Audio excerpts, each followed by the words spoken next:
Lepas tu bunyi lagi. Kali ni dinding ditepuk dengan bunyi ngeraman. Mail diam je. Lepas tu terdengar bunyi orang jalan dari tepi menuju ke pintu tandas. Mail masih terkaku lagi dalam tandas tu. Tiba-tiba Mail dengar suara orang panggil nama dia dari bahagian atas pintu tu. Mail.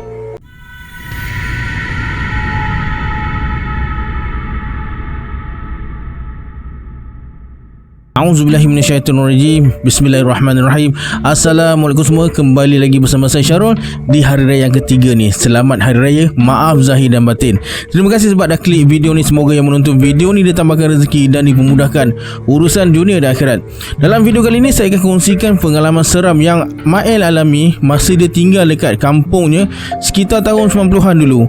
Nak tahu kisah Mael ni macam mana? Tonton video ni sampai habis. Jangan lupa like, subscribe dan komen dalam video ni. Pada yang nak join grup Telegram saya dah letakkan link dekat bawah. Macam biasa, sebelum saya mulakan, jom kita baca selawat dulu. Sallallahu Rabbuna ala nuril mubin Ahmad al-Mustafa Sayyidil Mursalin. Sallallahu Rabbuna ala nuril mubin Ahmad al-Mustafa Sayyidil Mursalin. Sallallahu Rabbuna ala nuril mubin Ahmad al-Mustafa Sayyidil Mursalin. Tanpa buang masa lagi, jom let's jump tu. Rabak seram.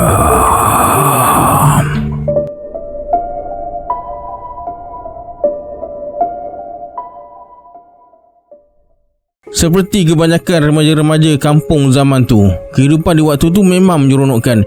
Ditambah pula kalau waktu cuti sekolah, adalah beberapa orang bandar yang datang melawat saudara atau atuk nenek di kampung mereka. Mael yang tinggal dengan atuk dan nenek di kampung dari darjah 2 memang dah hafal selok-belok kampung tu. Sekarang umur Mael dah 15 tahun dan ramai budak kampung suka berkawan dengan dia. Mungkin sebab dia berani agaknya. Mana taknya, jalan masuk ke kampung ni kena lalu kebun getah tua. Remaja-remaja kampung memang tak berani lalu ikut jalan tu waktu malam kalau tak berteman. Si Mael ni pula selamba dia je lalu naik basikal kalau nak pergi kedai runcit Pak Ayah dekat simpang masuk kampung ni. Banyak kisah seram tentang kampung ni. Mungkin sebab orang tua dulu nak buka kampung guna pembantu dari makhluk halus nak tebang pokok buat papan rumah. Ditambah pula suasana kampung bila malam sungguh menyeramkan.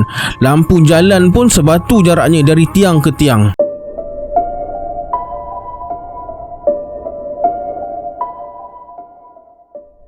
Rumah Pak Long Jali ni boleh dikatakan antara rumah yang paling hujung sekali dekat kampung ni. Dekat dengan sungai. Banyak ikan dekat sungai tu. Mungkin sebab belum diterokai. Mael dengan kawan-kawan dia suka mancing dekat sungai ni.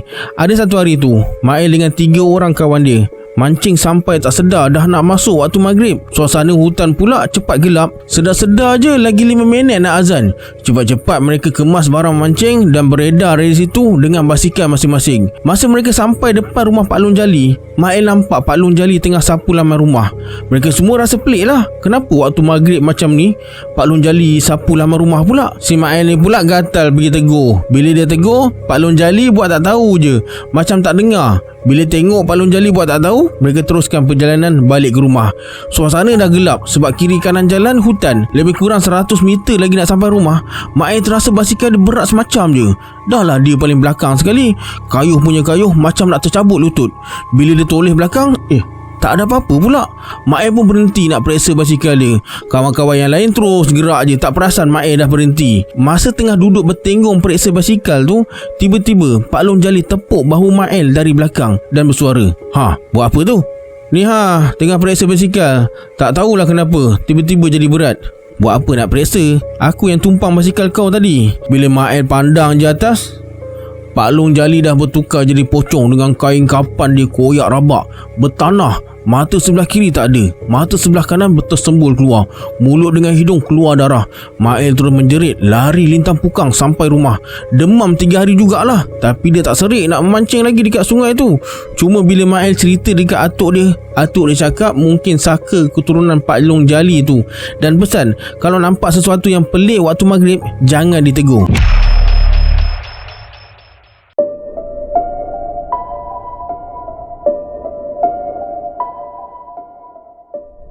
antara perkara yang paling seronok dekat kampung ni bila ada orang kahwin. Tak macam zaman sekarang, semua pakai catering. Waktu tu, malam sebelum majlis kahwin lah paling seronok. Abang-abang main trup sampai pagi. Yang remaja macam Mael ni pula seronok keliling kampung dengan kawan-kawan. Bila dah penat keliling kampung, singgah tempat majlis kahwin, lepak makan dan minum sambil tengok abang-abang ni main trup. Nak dijadikan cerita, lebih kurang pukul 10.30 malam, masa Mael tengah lepak bawah kemah kenduri kahwin sambil bersembang dengan kawan-kawan dia, tiba-tiba mereka dikejutkan dengan Abang Seli yang berlari lintang pukang masuk bawah kemah. Muka dia masa tu pucat lesi. Bila pemuda kampung tanya, Abang Seli cakap dia kena kacau dengan hantu. Kata Abang Seli, dalam pukul 10 malam tadi dia keluar rumah nak pergi lepak dekat kemah majlis kahwin ni lah. Masa sampai dekat tali air, dia nampak macam ada orang tengah duduk sambil mancing ikan. Abang Seli pelik lah sebab orang tu duduk dalam keadaan gelap. Bila dah dekat, rupanya si Yoi. Yoi ni kawan baik Abang Seli. Abang Seli tanyalah Yoi, kenapa mancing dalam gelap? Tak pergi lepak rumah orang kahwin ke? Yoi cakap dia bawa pelita tadi, tapi pelita dia jatuh dalam air. Nasib baik dia sempat ambil. Si Yoi ni tunjuklah pelita dekat Abang Seli. Bila Abang Seli tengok, yang tu bukan pelita, tapi tangan hitam pekat dengan jari tirus berkuku tajam. Si Yoi ni terus gelak dengan suara yang kasar.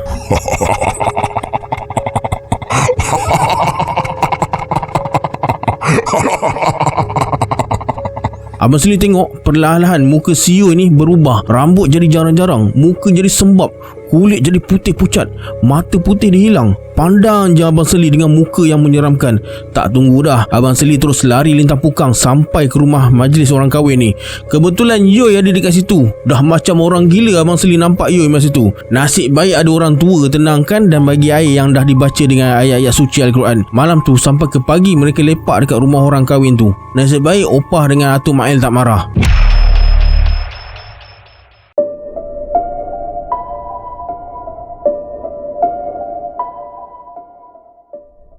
Selang 3 buah rumah dari rumah Mael ni, rumah Acu Peah. Umur Acu Peah ni dalam 70-an dan boleh ngubat orang. Ada satu hari tu, dalam pukul 11 lebih malam, penduduk kampung dikejutkan dengan suara mengilai dan menangis dari rumah Acu Peah ni. Ramailah yang datang nak tengok apa yang jadi. Atuk ajak Mael pergi tengok apa yang jadi dekat sana. Bila sampai di sana, Mael nampak pemuda-pemuda kampung tengah tengok-tengok atas pokok rambutan sebelah rumah Acu Peah ni. Acu Peah pun ada sekali.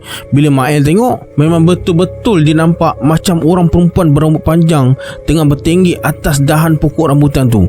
Tapi badan perempuan tu macam nampak sama-sama je. Atuk terus tarik tangan Mael suruh duduk jauh sikit. Mael nampak Acu Peah dengan Imam Bakar tengah baca-baca bawah pokok rambutan tu. Tak lama kemudian, tiba-tiba pokok rambutan tu berguncang dengan kuat dan ternampak satu benda putih terbang dari pokok rambutan sebelah rumah Acu Peah tu ke pokok ciku depan halaman rumah. Berlari Imam Bakar dengan Acu Peah ke pokok ciku tu pula.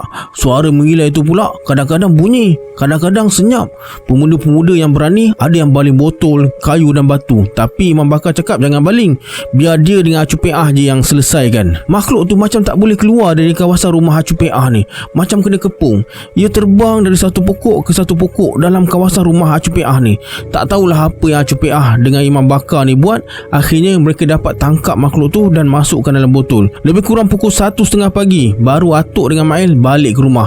Esoknya Atuk bagi tahu Imam Bakar dah buang botol tu ke laut. Katanya benda tu ada orang hantar ke pesakit Acu Peah ni. Bila dah keluar dari badan pesakit, dia tak tahu nak pergi ke mana, terkepung dalam kawasan rumah Acu Peah. Sebab itulah dia mengilai dan menangis.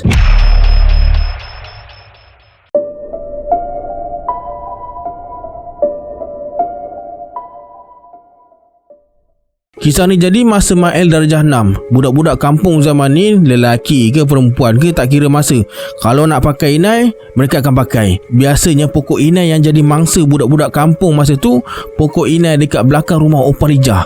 Walaupun kawasan tu suram sebab berdekatan dengan hutan, tapi budak-budak ni mana peduli.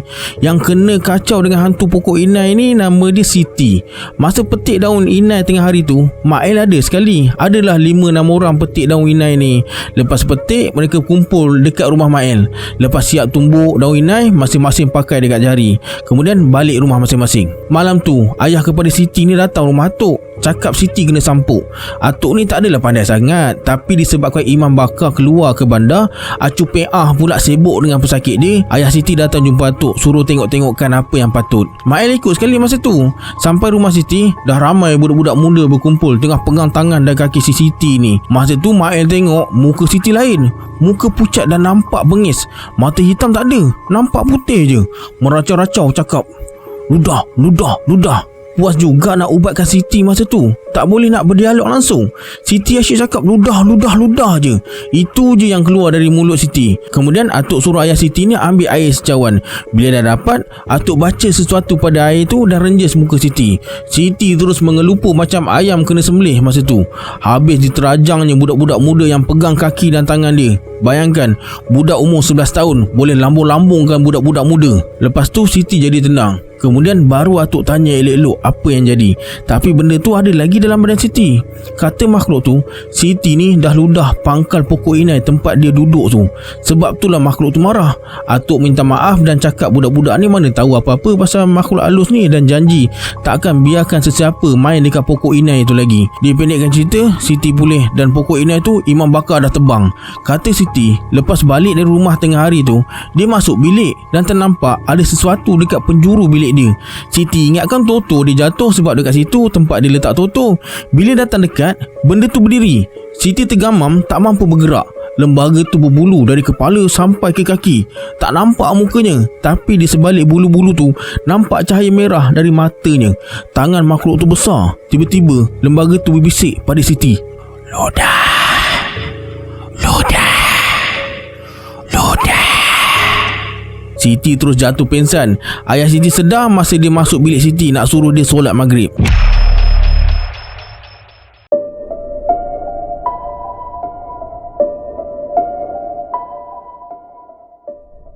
Mael masih ingat lagi masa dia tingkatan 1. Pada satu hari Sabtu, masa tu Mael tengah main bola dengan kawan-kawan dia depan halaman rumah Amin. Dalam pukul 5 lebih petang tu, tiba-tiba kampung tak ada elektrik. Mak si Amin ni keluar bagi tahu mereka rumah tak ada elektrik. Mael dengan kawan-kawan periksalah rumah Abu yang berdepan dengan rumah Mak Amin ni lah. Memang betul tak ada elektrik. Kemudian masing-masing balik rumah. Sampai ke malam elektrik tak ada lagi. Masing-masing duduk luar rumah malam tu. Panas lah katakan. Disebabkan mengantuk, Mael tertidur dekat luar rumah, tapi atuk dia bawa masuk dalam rumah. Pagi esok bila bangun, elektrik dah ada. Cuma pagi Ahad tu masa tengah sarapan, atuk kata dalam pukul 12.30 malam tadi, orang kampung dengar bunyi anjing melolong panjang. Lama anjing tu melolong. Melolong pula depan rumah si Amin. Tak tahu apa yang anjing tu nampak. Bila ayah Amin intai, dia nampak sekumpulan anjing tengah kerumun seekor anjing yang besar dari biasa. Bila ayah Amin keluar nak halau anjing tu, dia perasan anjing yang besar tu sebenarnya bukan anjing, tapi separuh anjing, separuh manusia. Kepala manusia berambut panjang, badan anjing, leher panjang macam unta, melolong macam anjing. Ayah Amin punya berani, dia baling anjing jadian tu dengan kayu. Tapi tak lari juga. Anjing jadian tu tetap dekat situ dikerumuni dengan beberapa ekor anjing biasa. Bila tengok anjing tu tak lari, ayah Amin ni panggil beberapa orang jiran terdekat termasuklah Atuk Mael ni. Bila Atuk Mael sampai sana, memang betul anjing jadian tu ada lagi dekat situ. Muka anjing tu sangat mengerikan. Jiran-jiran semua dah berkumpul depan rumah Amin. Tak lama kemudian Imam Bakar sampai. Imam Bakar terus berdepan dengan anjing jadian tu. Anjing-anjing biasa dah lari dulu dah. Kata Atuk, Imam Bakar guna biji lada hitam yang dibaca ayat suci Al-Quran. Kemudian dia baling dekat anjing jadian tu. Bertambah melolong anjing tu, tapi tak lari-lari juga. Kemudian Imam Bakar cuba berdialog dengan anjing jadian tu. Rupanya ada orang kampung sebelah dah pasung dia dekat situ. Sebab tu dia tak boleh pergi mana-mana. Anjing jadian tu nak uji ilmu dia, tapi diperangkap oleh seorang bomoh handal dari kampung sebelah. Akhirnya setelah lari dari bomoh tu, dia terperangkap dekat situ. Lepas Imam Bakar baca sesuatu, anjing jadian tu terus berlari masuk hutan belakang rumah Amin. Terdengar bunyi lolongan yang semakin lama semakin hilang.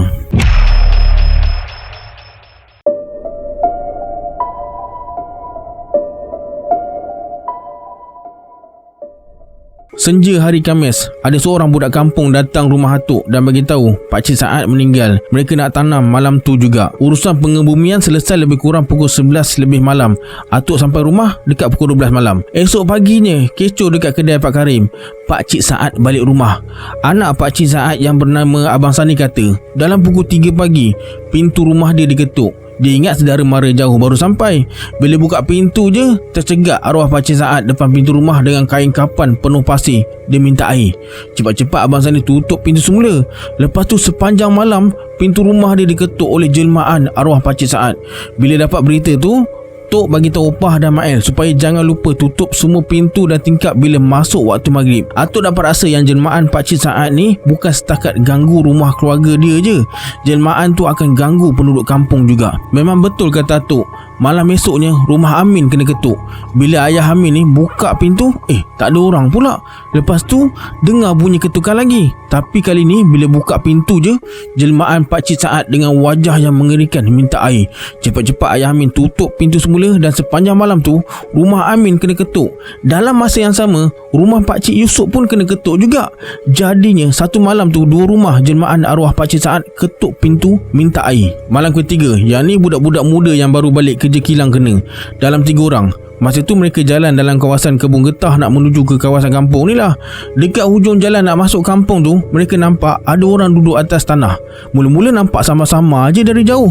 Bila dekat, orang tu berdiri tegak. Lah, rupanya Pakcik Saad. Salah seorang ni tanyalah Pakcik Saad buat apa dekat sini. Pakcik Saad diam je, tak layan mereka. Yang 2 orang lagi dah tergeta-geta sambil cuit kawan mereka yang bertanya tu dan berkata, kau tak ingat ke Pakcik Saad kan dah meninggal? Bila tersedar, mereka bertiga terus lari lintang pukang ke rumah masing-masing.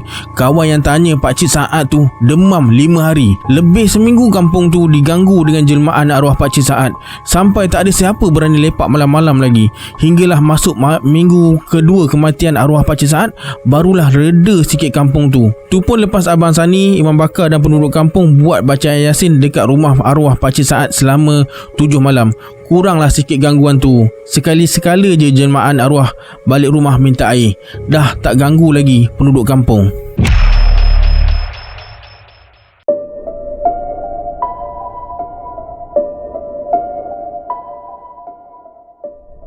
Dalam banyak-banyak pengalaman seram yang Mael lalui, inilah antara yang paling seram dia kena. Malam raya tahun 1991. Masa tu ayah, mak dengan pakcik-pakcik semua dah hadir rumah Atuk. Memang seronok lah malam tu. Ada yang bakar lemang, buat ketupat, masak kuih. Budak-budak sebaya Mael pula ada yang main meriam tanah, meriam buluh, bunga api. Memang meriah sangat malam raya dekat kampung tu. Lebih kurang pukul 3.30 pagi. Masa tu yang dah bangun cuma Opah je. Mael tak tahan nak membuang. Cepat-cepat dia masuk tandas belakang rumah Atuk. Perasaan takut tu ada, tapi sakit perut nak membuang ni hilangkan semua perasaan tu. Masa tengah asyik membuang tu, tiba-tiba dinding tandas ditepuk. Pap. Dinding pula separuh zinc, separuh kayu. Kuat jugalah bunyinya. Mael diam je dalam tandas. Tak lama kemudian, dinding ditepuk lagi. Kali ni Mael tanya, siapa? Tak ada jawapan. Dah lah tandas Atuk ni tak tutup semua. Maksudnya bahagian atas dekat pintu tu ada lubang udara baik punya besar. Orang boleh jenguk kepala kalau pijak atas kerusi. Lepas tu bunyi lagi. Kali ni dinding ditepuk dengan bunyi ngeraman. Mael diam je. Lepas tu terdengar bunyi orang jalan dari tepi menuju ke pintu tandas. Mael masih terkaku lagi dalam tandas tu. Tiba-tiba Mael dengar suara orang panggil nama dia dari bahagian atas pintu tu. Mael. Bila Mael tengok je, dia nampak kepala nenek tua dengan mata terbeliak sambil mulut tenganga. Kepala tu pula boleh jatuh tergolek depan dia. Apa lagi dengan tak sempat basuh beraknya, Mael terus tendang pintu tandas tu sampai terkopak. Habis satu rumah terjaga sebab terdengar jeritan si Mael ni. Mael punya terketa-keta dalam rumah tu sampai terlupa nak pakai kain. Nasib dia pakai baju masa tu. Malu jugalah sebab satu keluarga kerumun Mael pagi tu. Lepas tenangkan diri dan basuh berak, barulah Mael ceritakan apa yang jadi. Esoknya orang beraya, Mael demam 3 hari. Nasib baik kawan-kawan kampung datang lepak rumah dia. Kalau tak, mati kutu juga si Mael tu. Okey, sampai sini kisah yang dapat saya kongsikan hari ini. Sebelum kita berpisah, anggaplah kisah ni sebagai hiburan semata-mata. Janganlah terlalu mudah percaya. Hanya yang mengalaminya tahu akan kebenaran sesuatu kisah tu. Kita berjumpa di video akan datang. Saya Syarul. Assalamualaikum. Adios.